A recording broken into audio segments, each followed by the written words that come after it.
Hello everyone, I am Orpita from BTS Army Creative Sisters. Welcome to my video. তো এখন বাজে ভোর 5টা, দেখতেই পাচ্ছ একদম অন্ধকার। 5:30টার দিকে আমি কিন্তু বেরিয়ে গেছি। এখন তোমরা ভাবছো যে কিসের জন্য বেরিয়েছি। আজকে আমাদের ভার্সিটির পিকনিক। তো আমি গাজীপুর থেকে সকাল সকাল রেডি হয়ে বের হয়ে গিয়েছিলাম। ওখানে পৌঁছাতে সকাল হয়ে গিয়েছিল। 7টার দিকে আমি ওখানে পৌঁছেছিলাম আর এই তো বাসে উঠে পড়লাম আমি। আর এই তো দীপাও চলে এসেছে। আমাদের 8টার দিকে বাসটা ছাড়ার কথা ছিল, যদিও একটু লেট হয়েছে। আর এই যে আমাদের কুপন। আর বাস ছাড়তেই শুরু হয়ে গেল নাচানাচি, যেটা পিকনিকের সবচেয়ে ফান পার্ট থাকে। জার্নিতে কিন্তু বেশি মজা হয় পিকনিকে। তো এই তো সবাই নাচানাচি করছিল, এখানে বেশ আনন্দ করছিল। দেন আমাদেরকে ব্রেকফাস্ট দেওয়া হলো। তারপর এই তো আমরা যাচ্ছিলাম, আমরা নরসিংদীর ওয়ান্ডারল্যান্ডে যাচ্ছিলাম। পার্কটা যদিও আমার তেমন একটা পছন্দ হয়নি, কিন্তু তবুও সবাই যেখানে থাকে সেখানে কিন্তু এমনি ভালো লাগে, জায়গাটা ফ্যাক্ট হয় না। তো এই তো আমরা যাচ্ছিলাম, এই যে আমি বসে আছি দেখতেই পাচ্ছ। আর এই তো আমরা পৌঁছে গেলাম ওয়ান্ডারল্যান্ডে। যেতে মেবি আমাদের উত্তরা থেকে 2 ঘন্টা মতো টাইম লেগেছিল। এই তো আমরা এখানে এসে একটা টিকিট পেয়ে গেলাম। এই টিকিটটাতে 5টা রাইড অ্যাভেলেবেল ছিল, যেটা আমরা এই টিকিটটা দেখালে উঠতে পারতাম। যদিও আমি একটাতে উঠিনি, একটাতে উঠেছি, জাস্ট একটা ট্রেনে উঠেছি, তোমরা পর দেখতে পাবে। তো প্রথমে এই তো আমরা সবাই ফার্স্টে পার্কটা ঘুরে ঘুরে দেখছিলাম। একদম খারাপ না পার্কটা, মিডিয়াম। তারপর এখানে আমাদের মেয়েদের জন্য 5টা রুম আগে থেকে বুক করা ছিল, তো আমরা সেখানে এসেছিলাম। দেন আমাদের যেখানে প্রোগ্রামটা হবে সেখানে চলে এলাম আমরা। তো এখানে একটা ফটো কর্নারের মতো ছিল, তো আমি আমার ফ্রেন্ডের সবাই ফটো তুলছিলাম, মজা করছিলাম। তো আমি কারিমা রিপা সবাই মিলে আমরা একটু পার্কটাতে ঘুরছিলাম আর ছবি তুলছিলাম, যে জায়গাটা আমাদের মনে হচ্ছিল ছবি তোলা যায় এরকম। আর এখানে মেয়েদের পিলো পাসিং খেলা হচ্ছিল, যদিও আমি অংশগ্রহণ করিনি, মানে আমরা 3 জন অংশগ্রহণ করিনি, যেহেতু অনেক রোদ ছিল আর অনেকক্ষণ দাঁড়িয়ে ওখানে খেলতে হতো।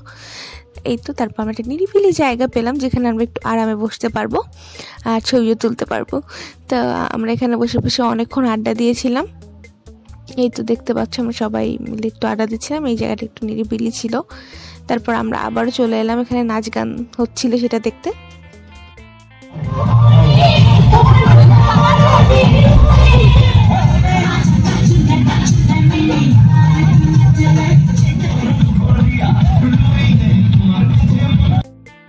তো এখানে ফার্স্ট ইয়ারের ছেলেমেয়েরা অনেক বেশি এনজয় করছিল, আমরাও এনজয় করছিলাম, কিন্তু আমরা নাচানাচি করিনি, আমাদের এনার্জিটা একটু লো।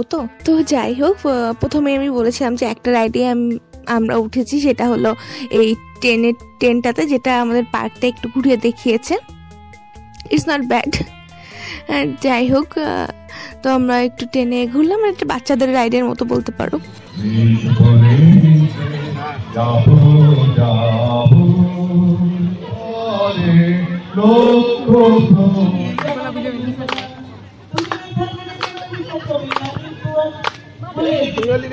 তো এই সময় আমাদের সব স্যার ম্যাডামরা একটু গান গাচ্ছিলেন। তারপর আমাদের লাঞ্চের টাইম হয়ে গেল, আমরা লাঞ্চটা করে নিলাম। তারপর এখানে আমার সাথে ঘটে গেল একটা দুর্ঘটনা, সেটা হলো যে আমি র্যাফেলটাতে আমার নামটা ডেকেছিল বাস, কিন্তু আমি দেরিতে পৌঁছানোর জন্য আমাকে প্রাইজটা দেওয়া হয়নি।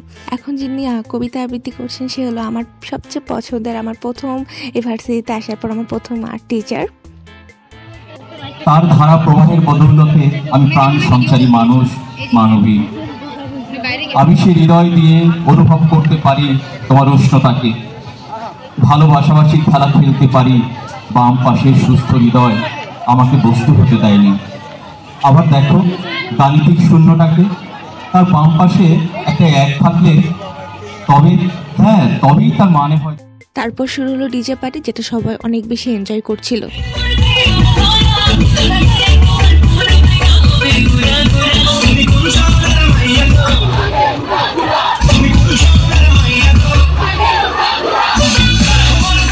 আমার ফ্রেন্ডের এনার্জি এটুকুই ছিল যে আমরা হাতটা একটু নাচাতে পারছিলাম।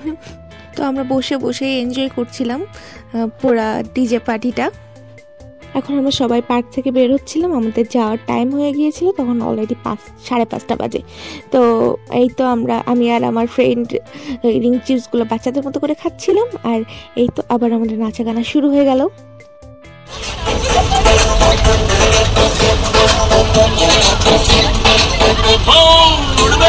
আসার টাইমে আমি একটু নাচানাচি বা কোনো কিছু করিনি, কিন্তু আসার টাইমে আমার মধ্যে এনার্জি চলে এসেছিল, যদিও এটা উল্টা তবুও।